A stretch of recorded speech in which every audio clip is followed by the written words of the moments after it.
ASEAN Breakfast Call Dialogue, widening your horizons. Hey, this is Arlene. Hello, this is Grace. And we are at our third segment today at ABC Dialogue. We have someone from Institut Rakyat. He is the Executive Director, Shao Loong. Welcome to the studio. Thank you. So today we are going to talk about housing. As we all know, when it comes to the affordability of housing is something that majority of Malaysians are not really happy about, because it's not easy to own a house nowadays, especially if you are young and your salary can't really cover that much. But apparently, according to your research, it's harder to own a house in certain states compared to another states. Perhaps a bit of sharing on the background of your research on the housing policy in Malaysia. Sure. Mm-hmm. What we try to look at is the common complaint that housing is unaffordable in Malaysia. And what I wanted to do was to go beyond just getting a picture of at the national level, but to understand how it breaks down by state, because we know that not all the states are equal. Some states like Sabah and Sarawak, Kelantan, are much poorer than states like Selangor, Penang and Johor. Mm-hmm. So I thought it would be important to get a more accurate picture of the kind of disparities between the states in terms of affordable housing.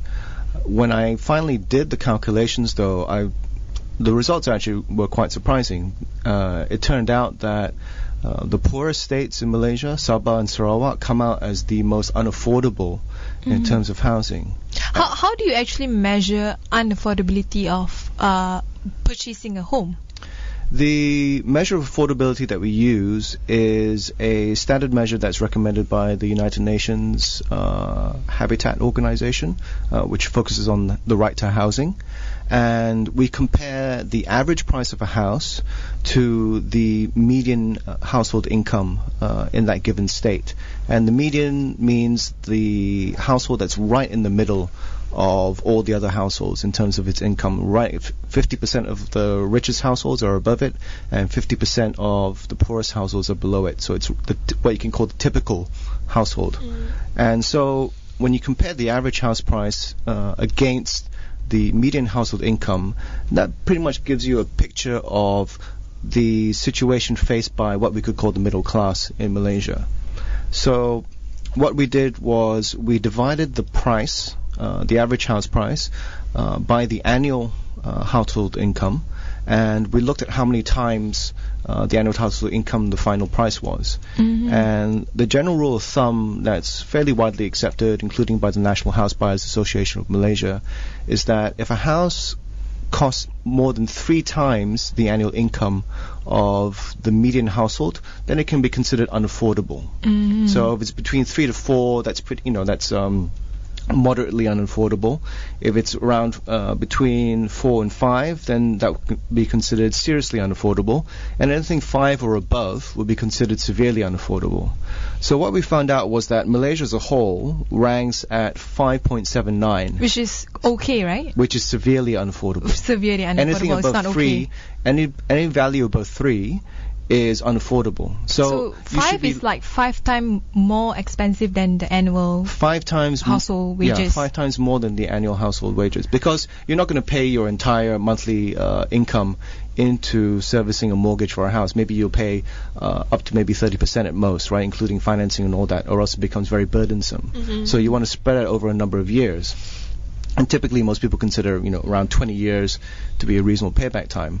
If you're going more than 3 times your household income, then if you're trying to service a house that's, say, at 5 times or more your household income, you could be looking at a very burdensome loan. Either it'll take you 40, 50 years to pay off, or you'll have to sacrifice a lot more of your monthly income and your consumption and your ability to take care of your family, your kids, whatever, in order to pay off a house.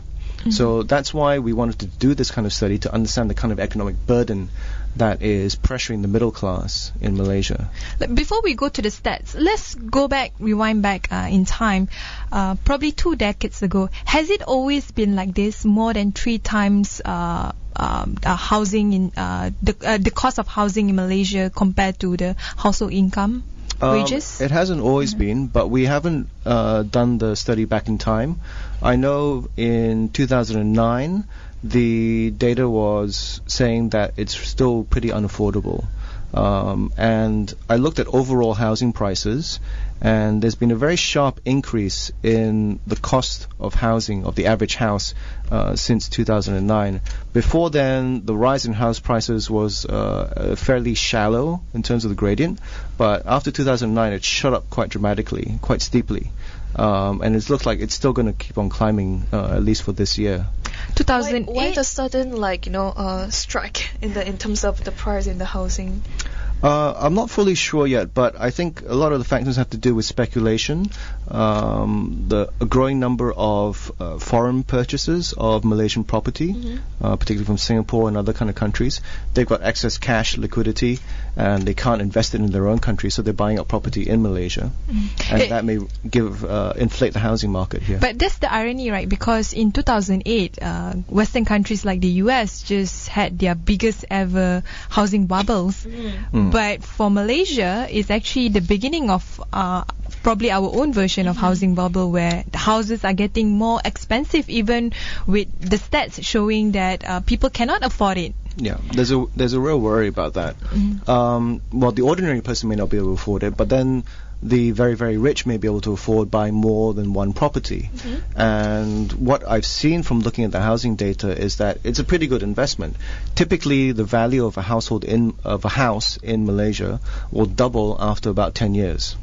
So for those of us who are fortunate enough to be able to buy a house, you can guarantee that your value will double, provided the market doesn't crash, of course. Of course. Let's talk about the statistic that you came out. Apparently, Sabah and Sarawak are the worst culprit in terms of housing prices unaffordability in comparison with the household wages, annual wages. Yeah. So the figure for the whole of Malaysia, the housing affordability index for Malaysia, is 5.79, and that means that the average house in Malaysia is 5.79 times the median income of a typical household for the whole country. Now, if you look at Sabah, the housing affordability number for that state, and that's the poorest state in Malaysia, with the highest level of poverty, is 11.4 times the median household income of a family. Beyond it's almost twice. Yes, it's almost twice the national level, right? So it's more than severely unaffordable. It's super unaffordable, and that was a very surprising result from the study. Your initial hypothesis would be what? Were you expecting Sabah and Sarawak to lead the chart for unaffordability of housing? Not at all. I thought KL would take the crown. Because everybody knows that KL property is really expensive. It is very expensive. And you'd expect Penang and Selangor to be not far behind, and even Johor as well, because of the Iskandar developments and Singaporean investment there. But as it turns out, number one is Sabah. I mean, in terms of the most unaffordable, number one is Sabah. Number two is the next poorest state, Sarawak. KL only comes in at number 3. Selangor comes in at number 4. Penang comes in at number 5, and surprisingly, Kelantan comes in at number 6. Kelantan, which we are supposed to be quite affordable, isn't it, when it comes to the cost of living there? Yeah, but maybe not a house. There's another matter altogether. And I want to talk about the numbers, because it seems like Kuala Lumpur, Sabah, Sarawak have a huge gap in terms of the differences of number compared to the rest of the states. Selangor is 5.88, but starting from but after Selangor, the other 3 states seems to have more than 8 times more expensive than the annual household income. Yeah, there's a very big jump once you leave Selangor and go to KL. The average house in KL is 8 times more than the median household income. In Sarawak is 9 times more. Why do you think this is happening? Is it because the state of Sabah, Sarawak and Kuala Lumpur have high inequality? I don't think that's the only issue, though that can be a factor in terms of very, very rich people being able to distort the market by paying higher prices for property. Because property can only be expensive when they know there will be people buying it, right? There's two factors. I mean, there's an issue of scarcity as well. So one of the major, I mean, this is something that we want to look at further in the next round of our study, because this is just the first part. But so far, the information that I'm been getting about the problem in, say, Sabah and to some extent Sarawak is that in terms of the kind of, although Sabah and Sarawak are huge compared to Peninsular Malaysia, I mean, they're bigger than Peninsular Malaysia as a whole, the amount of land that you can actually conveniently develop for housing is quite little.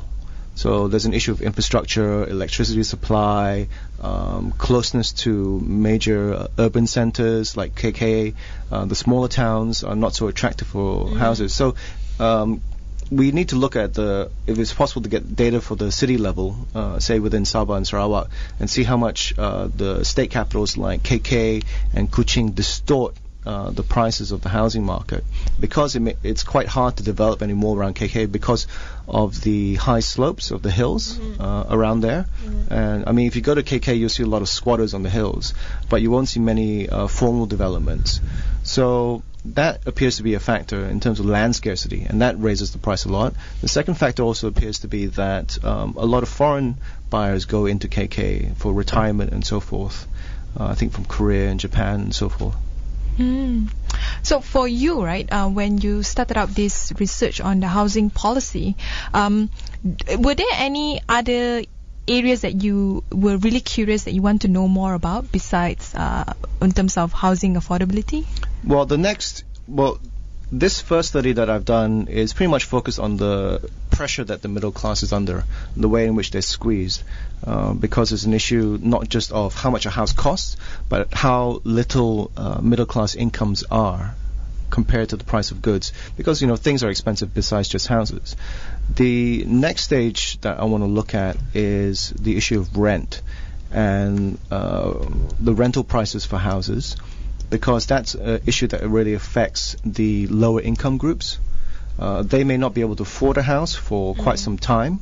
It also affects youth as well, people early on in their careers, just starting out. It also gets into the issue of graduate employability as well.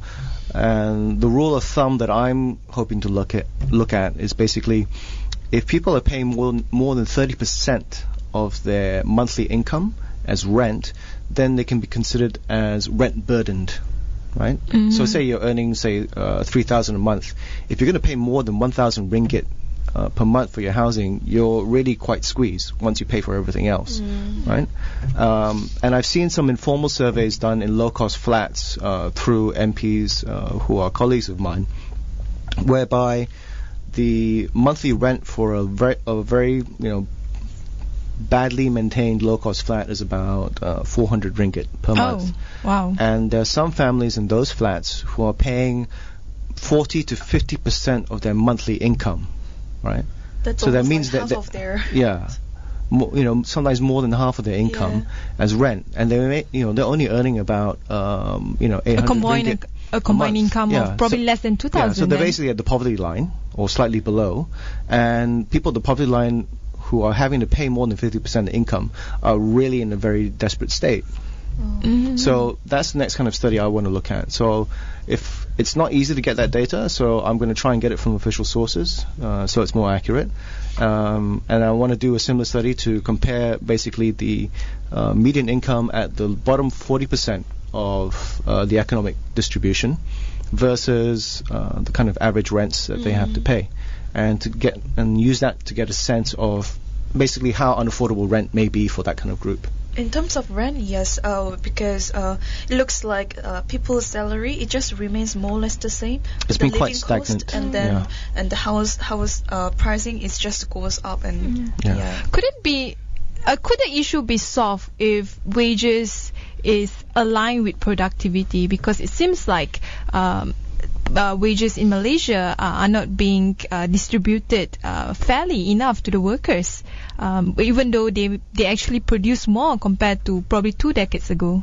I agree. I've looked at the data for wages and productivity, at least for the last 7 years, and there's a clear sign that productivity increases aren't matched by wage increases. So sometimes productivity will shoot up quite a lot, but wages will only increase by a slight fraction.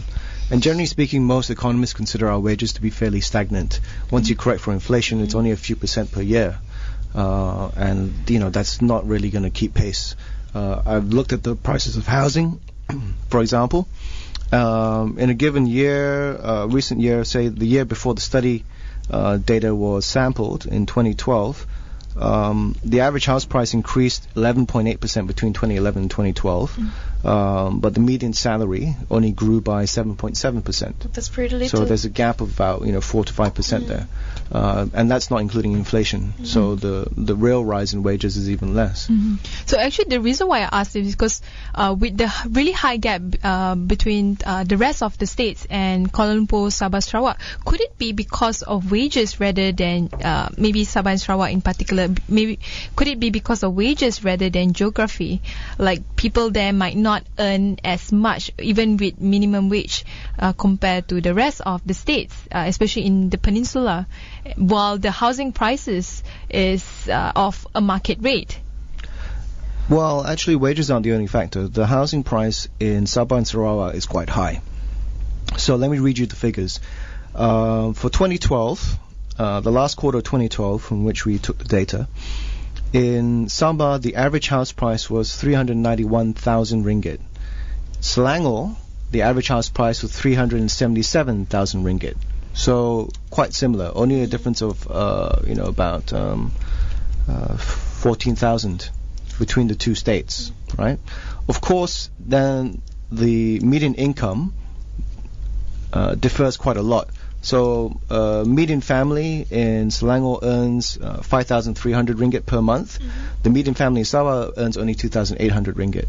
So they're facing similar house costs between Sabah and Sarawak. Sabah and Selangor, but the families in Sabah are earning nearly half. And the house price in Sarawak is also quite high. So a typical house costs about 330,000 ringgit. Is this an average like 3-bedroom house or? I don't know how many bedrooms they are, but it's just the average price of all the houses available in the state. I'm quite surprised that Sabah and Sarawak, especially Sabah, the house there is more expensive than Selangor. I mean, Selangor is the richest state in Malaysia, but it seems to have a cheaper rate. Yeah, so this is one big mystery coming out of this data that I want to look at further. But so far the explanations I've got from friends in Sabah is two. One is the land scarcity, and the second issue is the large amount of foreign purchases driving up. And about Sarawak, Sarawak has quite a relatively high GDP. In fact, it is almost in the top 3 when it comes to the state's GDP among all the 13 states. But why prices in Sarawak is very high, but people are not earning enough to afford it? GDP doesn't give you the full picture of how economic wealth is distributed. Right? GDP just tells you about the total economic output of a unit like a state or a nation or the world as a whole. It doesn't tell you how much of the economic pie that the poor get and that the rich get, that the companies get. So I think despite the high GDP, and we know from the political economy of Sarawak that it's dominated by a fairly small family and their associated business interests. So I think that they would capture most of the economic rents from state production. If you look at Malaysia as a whole, despite Malaysia's fairly high GDP, only 33% to 34% of the total GDP in Malaysia goes towards paying people's wages. Only 2.2% goes towards taxes. The remaining 64% goes towards companies, right? And that's a stat for 2013. In 1971, many decades ago, the amount of the proportion of the GDP that went towards wages was almost the same, 33.8%. taxes took about 15%, and then companies took the rest, about 51%.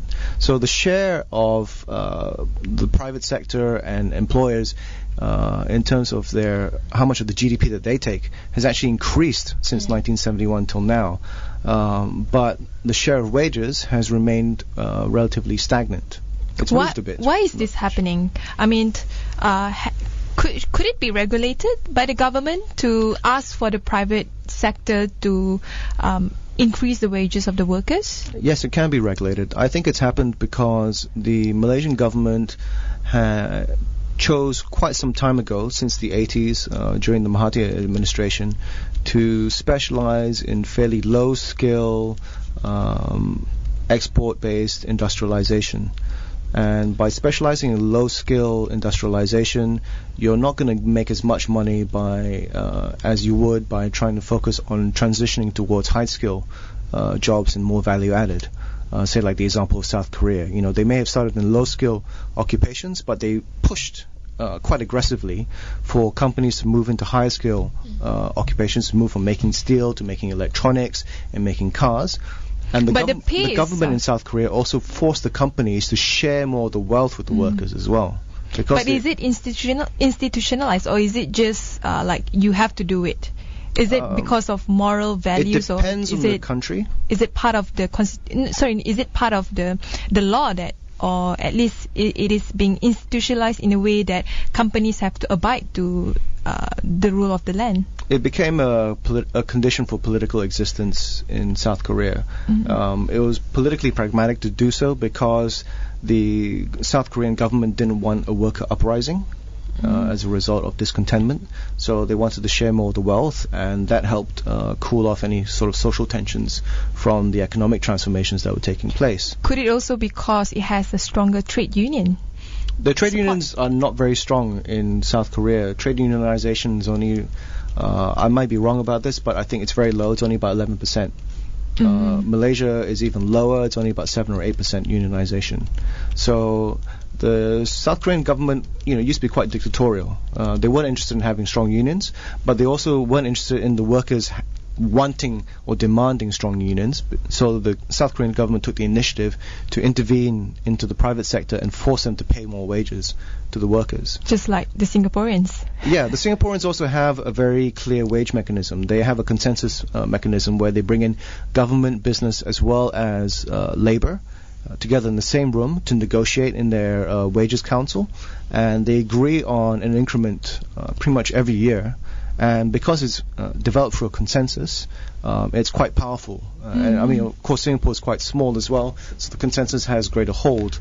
Do you think Malaysia can copy something like Singapore? If we do not want to go to the direction of trade union or some form of institutionalization, at least create a consensus within different groups of people?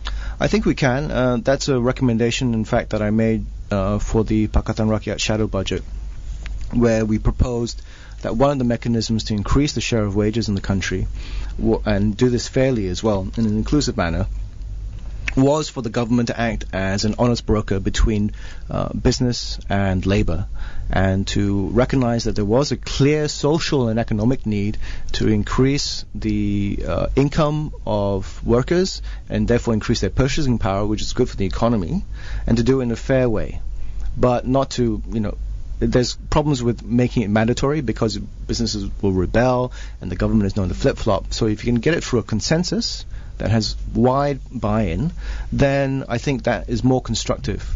At the same time, I think the government also needs to relax its restrictions on unionization. They've been very tough on unions forming in some sectors, like say the electronic sector, which was banned for many, many years. They've also haven't dealt fairly with unionization in the SMEs as well. So there's a lot more that can be done in terms of unions. I think the ILO model, the International Labour Organization model, of what you call tripartite bargaining, and a tripartite plus model, where 3 parties of government, business and labor plus civil society can weigh in, along with academic experts, on what is socially constructive in terms of wage increases. So right now, nothing has been in place when it comes to we do have negotiation? an existing institution, but it only deals with minimum wages, and that's the National Wages Consultative Council. Note that it's called the National Wages Consultative Council, not the National Minimum Wage Consultative Council. So there's a difference. formally speaking, its mandate, despite the very broad name, the mandate only deals with minimum wage. But the recommendation that we made was that the mandate should be expanded to deal with wages as a whole. Because minimum wage is implementing a fair minimum wage is a very good way to increase the amount of the economy that goes towards paying wages. But then the next step is to make sure that wages overall do increase with productivity, and that basically as the nation progresses economically, so do people's incomes. There's no point the GDP growing, but people's wages aren't growing. So who's getting the money? That basically means the corporate owners are going to get the money, right? And that's the problem that we've been suffering in Malaysia, and people know that all too well. And that's why we get issues like capital flight, people moving money in the Cayman Islands, and all this kind of stuff, illicit outflows. That's also because, the money is concentrated in relatively small hands. We'll take a short break. When we return, more discussion with Shao Loong. ASEAN Breakfast Call Dialogue, widening your horizons. Hey, this is Arlene. Hi, this is Grace. So again with Yin Shao Loong, Executive Director of Institut Rakyat. Just now we had such a vigorous discussion in terms of putting in place a wage consultative council, I believe. But let's move in back to the statistic that the Institut Rakyat has created. I want to talk about Negeri Sembilan and Melaka because they seem to fall under an okay sort of category of purchasing houses. Why it is cheaper to buy houses there? Is there any defining factor? I haven't identified clear factors yet, because this study that we've done is just initially to look at what the rankings are of the various states, and then the next step for us is to look at what specifically makes each state different. If we look at Negeri Sembilan and Melaka, the median household incomes are very close to the national average. So it's around 3,600 to 3,900 ringgit per month. But we find that the house price is actually almost about 100,000 below 100,000 ringgit below the national price. So they're in the region. The average house price is in the region of 150,000 to 160,000 ringgit. But why is it so? Why has it not been as increasing quite steeply compared to other states like Sabah, Sarawak, Kuala Lumpur, and Selangor? I would say maybe there's an issue of scarcity there. Sabah and Sarawak, as I said before, a lot of it's fairly undeveloped rural areas, and they're not near jobs, and the economies of Sabah and Sarawak aren't quite as dynamic as some of the other states. Negeri Sembilan, I'm actually quite surprised to see it so low in terms of the affordability scale, because I know for at least the last 5 to 8 years at least, people living in the Klang Valley have started to buy a lot of property in Negeri Sembilan as effectively a suburb of Kuala Lumpur. It's still surprising to see it quite low. Some of that may have to do with conversion of plantation land into housing areas, and more of that happening. But I'd have to look more specifically at the data. What I'm surprised is buying a house in Melaka is actually cheaper than buying a house in Kelantan. Yeah. Which is ironic, because Melaka is supposed to be a city state in a way that a lot of people go there and it's supposed to be bustling. Most probably would be more expensive. But in Kelantan, who actually wants to own a house there other than older folks? Well, one of my suspicions is that the issue with Kelantan is a mix of very low income and versus the house price. It's more to do with the low income in Kelantan. So the house price in Kelantan is comparable to Negeri Sembilan and Melaka, but the average income is much, much lower, right? So I think it's more to do with the relative poverty in the state that makes it more unaffordable for a resident of Kelantan to buy a house.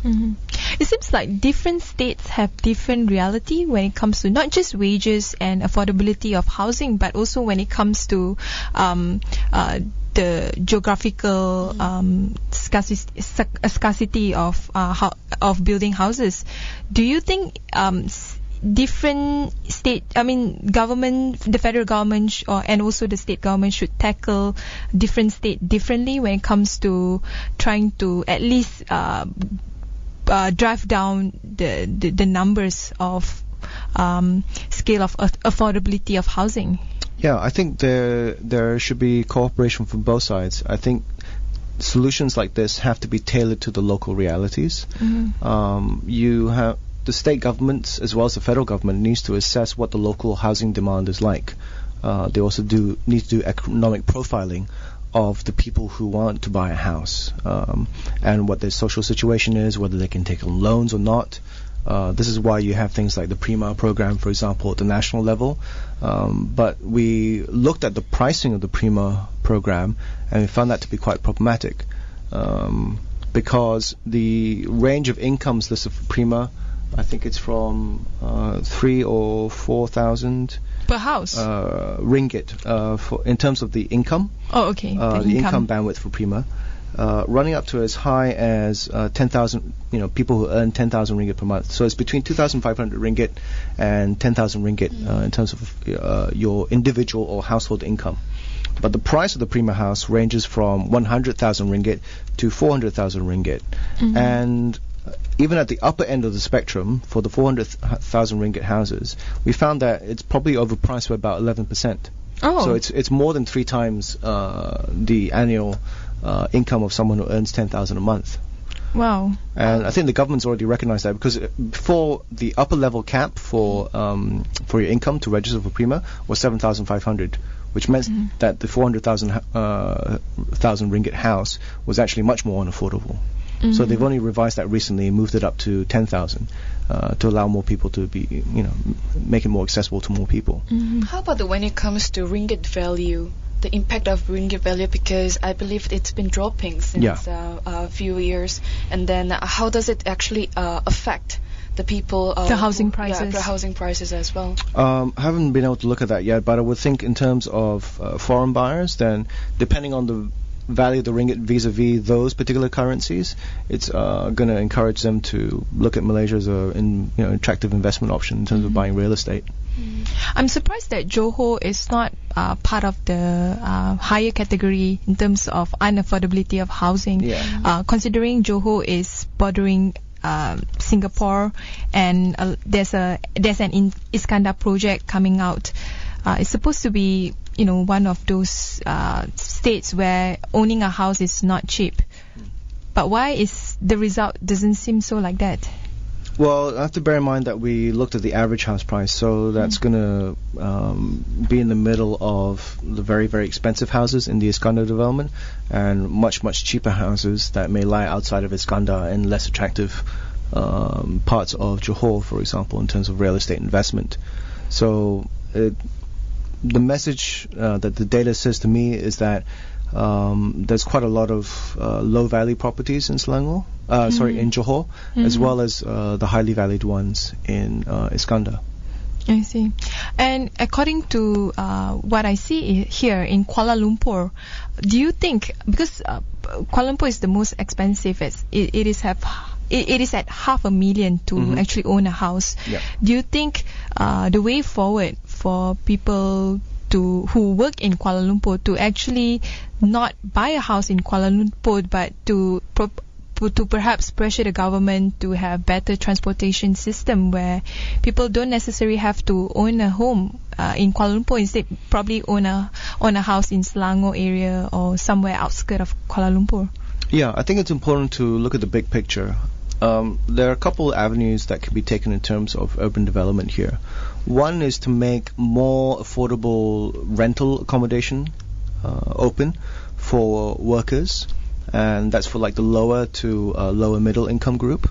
That's what a lot of more progressive cities do. They make sure that the inner city is not just filled with high-rise developments that are very expensive, but there's a mix of housing for different economic groups. I think Penang is starting to look at that kind of approach, where because of the scarcity of land in Penang, they're thinking in terms of not necessarily guaranteeing ownership of a house, but guaranteeing the right to housing, but you may just pay a nominal rent. So they control they control the rental price. Yeah, that's one plan that's been looked at the moment. It's not fully implemented yet. The other issue overall in terms of the country is in terms of income, because the affordability issue has two sides of the coin. One is the price of the house. The second issue is your household income. And the household income in Malaysia is under a lot of pressures. One of the biggest pressures is transportation costs, because this ties up with our kind of flawed industrial policy that was looking at low-skill labor in the past.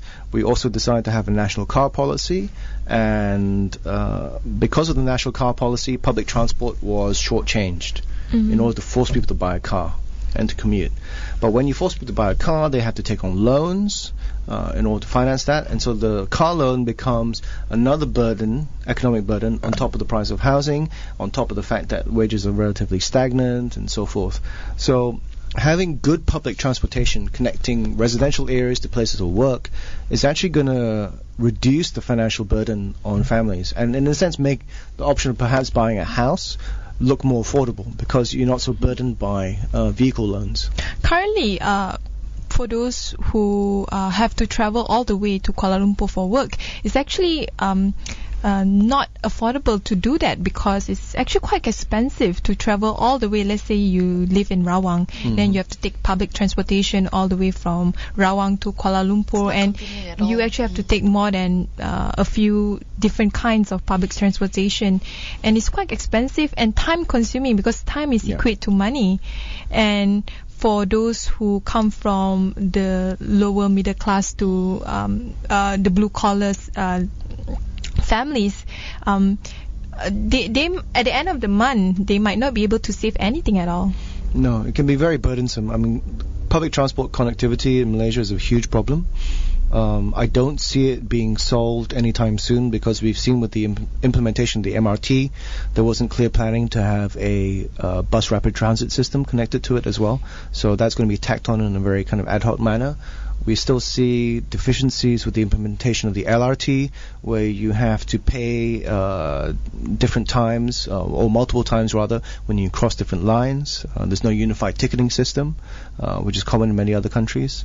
There's no real joined up thinking happening in terms of public transport development as well. So the people who are working on taxis are talking separately to the people who are working on buses, or talking separately to the people who are working on rail. This is as far as like SPAD goes, the Land Transport Authority. If there's a way for you to solve immediately in terms of the housing issue in the city, let's say Kuala Lumpur, Penang and all that, which country or maybe which example that you think would suit the best? We already have some reasonably priced examples in Malaysia. For example, during this study we looked at the program in Selangor that was run by PKNS.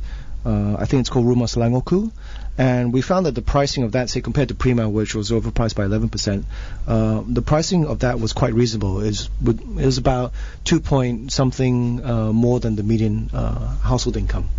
So it's well within range and affordable.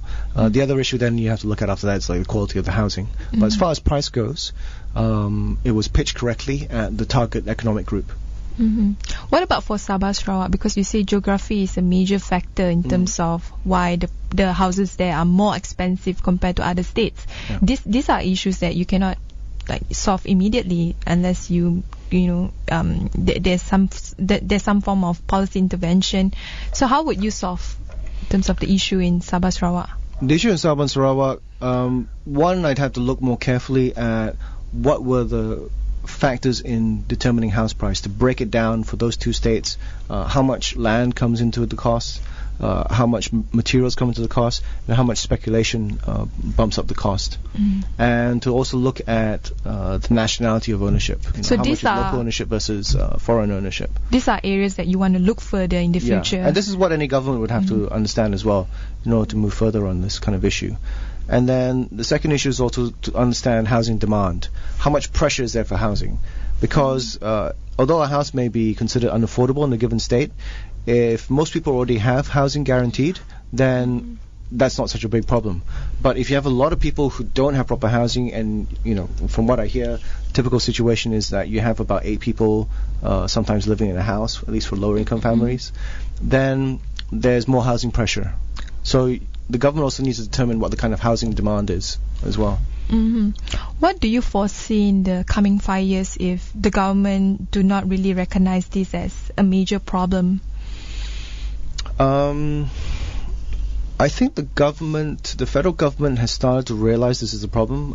The amount of budget allocation has gone towards affordable housing, which is a bit different from housing affordability. Affordable housing is talking about between low to the middle income. The amount of budget spending has increased from, I think, 5 figures to 6 figures. That's only within the last year. And a lot of that has gone towards Prima. But the problem with Prima, as I said, is the pricing is wrong. It's pitched a bit too high. And we're looking at potential economic problems in the next 2 years because we're probably going to get a world recession by 2016. So are you saying that are we going to get any bubble burst? The bubble may burst after that once the recession rolls around to here, because the slowdown will probably start in the US and then it will roll over to China, and because we deal with both China and the US as our main two of our biggest trading partners, and China is our number 1 trading partner, the shock will hit us after that. Now, the question is whether the housing market will respond to that or not. Previously, it's been fairly robust. It hasn't dipped very much. The question is whether it will really dip a lot. If there's a lot of excess supply, there's just too much built up. I think that's more of a problem in the commercial sector rather than the residential sector. There's a lot of oversupply in commercial. Oversupply. Space. Yeah. And we're going to get more with this Bandar to Razak development as well. So that's all for our discussion today. Thank you very much.